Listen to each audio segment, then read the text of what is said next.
Okay. Hey, I'm Brett Blackstock, I'm Hunter Smith. and we did our project on pneumothorax. By definition, pneumothorax is the presence of air in the pleural space. It can be defined as spontaneous, occurring from within the lung, medically induced, or traumatic, occurring from trauma to the chest wall. Pneumothorax can lead to ventilatory insufficiency and rapid respiratory decline. Once air enters the pleural space, there's a loss in the negative intrapleural pressure, which results in a collapse of the lung. The negative pressure is what normally allows the lungs to inflate properly. On our assessment, we would find respiratory distress, sharp chest pain, tachypnea, tachycardia. If it's more than 135 beats per minute, tension pneumothorax is likely. Dyspnea, anxiety, diaphoresis, tracheal deviation to the unaffected side, use of accessory muscles, asymmetric lung expansion, absent breath sounds, and hypotension. There's a few different types of pneumothorax. Number one, the most dangerous one is tension pneumothorax. This is when air is allowed to enter the pleural cavity, but it's not allowed to leave. So there's sort of this one-way valve. This allows for pressure to build up inside of the pleural cavity, but it's not allowed to escape. That's the most pressure-induced pneumothorax. Then there's spontaneous pneumothorax, which is just a random occurrence of like a bleb rupturing in your lung. And then there's open pneumothorax, which occurs from like a stabbing or a gunshot wound. And this is when you have that open chest sound, that sucking sound.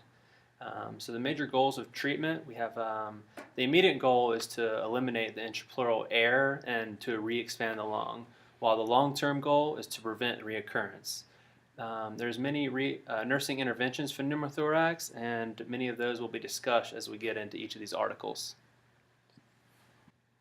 So for the first article, we have acute pneumothorax. Pneumothorax refers to the abnormal presence of air in the pleural cavity.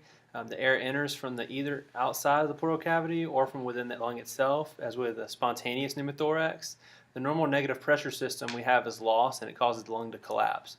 The spontaneous pneumothorax affects about 20,000 people in the United States yearly and is the source of about $130 million in healthcare expenses yearly.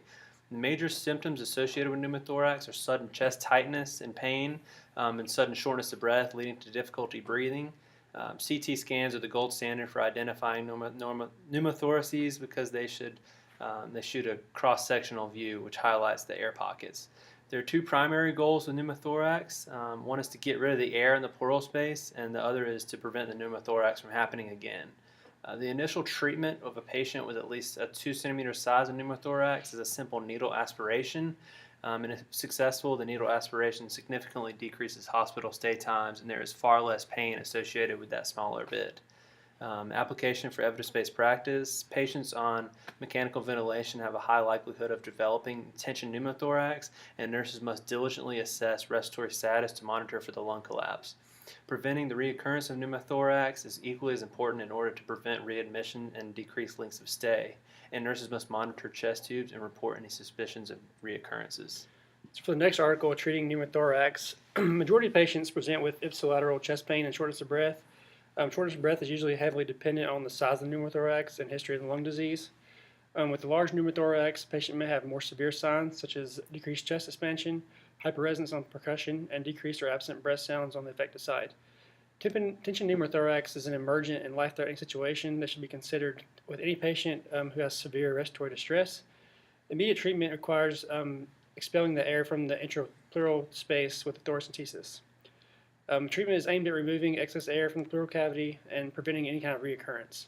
Treatment for small, non-symptomatic pneumothoraces may only include monitoring with increased symptoms, or monitoring for increased symptoms over time. The patient should be educated to avoid air travel until X-rays can confirm resolution, and you want to administer high-flow oxygen as well. If the severe breathless patients, the air should be immediately aspirated. If they remain symptomatic after the first aspiration, subsequent aspiration or chest tube may be needed. Nurses must have an awareness, regardless of which unit they are on, to recognize and respond quickly to changes that may signal a pneumothorax. Based on the article, nurses must also be knowledgeable about pneumothoraces in order to provide education on preventing recurrences and preventing them, period. Nurses must be able to manage patients pre- and post-thoracentesis, such as obtaining frequent vitals, conducting baseline assessments and reassessments, and witnessing informed consent. And for the third article, it's talking about open pneumothorax and advanced trauma life support recommendations. Based on these recommendations, current management of open pneumothorax entails applying a three-way occlusive sterile bandage over the wound, followed by insertion of a chest tube drainage system. The three-way flutter-style dressing on the wound allows for ventilation and decreases the chances of a tension pneumothorax. This study was carried out in South Africa, and it detailed 58 patients who sustained open pneumothorax injuries, primarily by knife stabbing. 10% of the patients violated the three-way dressing followed by chest tube insertion protocol, and they used a four-way dressing, and then they stitched up the wound prior to medical treatment. These patients had severe respiratory distress, but ultimately they all survived after the chest tube was inserted. There was zero mortality rate with all 58 of these open pneumothorax patients after following these protocols. So for our application, open pneumothorax is a very lethal condition and can leave a person in respiratory distress.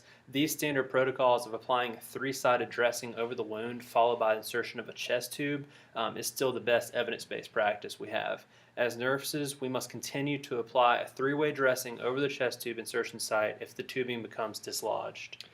And for the fourth article, managing chest tubes are indicated when negative interthoracic pressure is disrupted. Chest tubes help restore that negative pressure that your lungs like to have or that your lungs need, and decreases further respiratory compromise. Chest tubes can pose significant risks such as air leaks or infections or unplanned removals. Air leaks can indicate that negative pressure hasn't been restored and that the injury is not resolving. This can be signaled by continuous bubbling in the water seal chamber. An unplanned removal of the chest tube is an emergency situation as well. When removed from the patient, use a gloved hand to immediately cover the insertion site and call for help.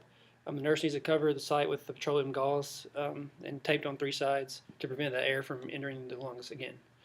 If removal was unwitnessed, cover the site, notify the physician, and obtain chest x-rays immediately and prepare for chest tube insertion. If the tube becomes dislodged from collection device, you want to immediately kink the tubing and place it in some sterile saline or water and obtain a new collection device. And whether it's planned or unplanned removal, the nurse must immediately assess for signs of respiratory compromise with the pulse oximeter, breath sounds, respiratory rate, and their effort. So application, nurses have an important role in managing the actual potential complications from chest tubes, as they are the providers who are closely monitoring these systems and these patients. The nurse must be knowledgeable about thoracic and pulmonary anatomy, as well as the dressing changes, insertion site care, and proper chest tube management.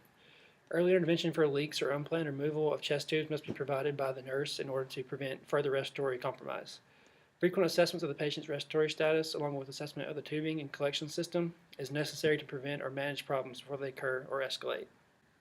So the fifth article compared intercostal tube drainage versus other invasive methods such as aspiration. So the incidence of pneumothorax is estimated about 7.4 to 18 per 100,000 males and 1.2 to 6 per 100,000 females. Recurrence rates after resolution is a major problem. Recurrence rates estimated at between about 23 to 37% after the first attack. The immediate goal of treatment is to eliminate intrapleural air and re-expand the lung, and the long-term goal is obviously to prevent recurrence. There are several methods used for the treatment of pneumothorax, such as chest tube drainage.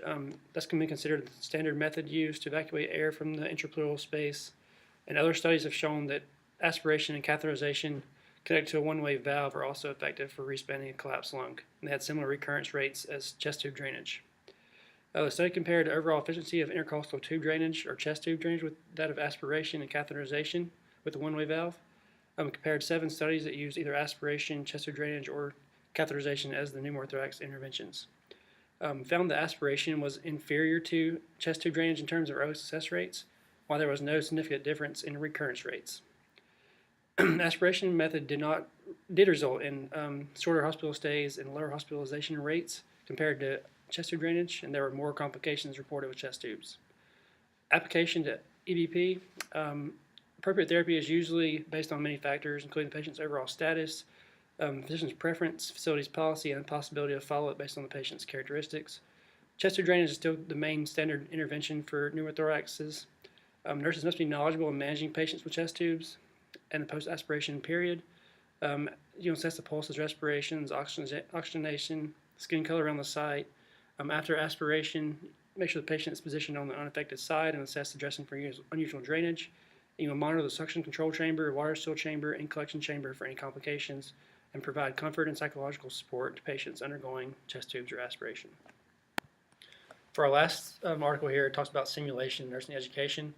Simulation provides authentic and clinically relevant opportunities for learning for students. So the patient presented with a dyspnea, tachycardia, and hypotension and was diagnosed with an open pneumothorax. Students were required to conduct interventions such as assessing the patient, giving oxygen, evaluating the pneumothorax, opening the airway, and preparing for drainage with chest tube. Results of the study indicated that students felt more skilled and more prepared after using a lifelike simulation for open pneumothorax.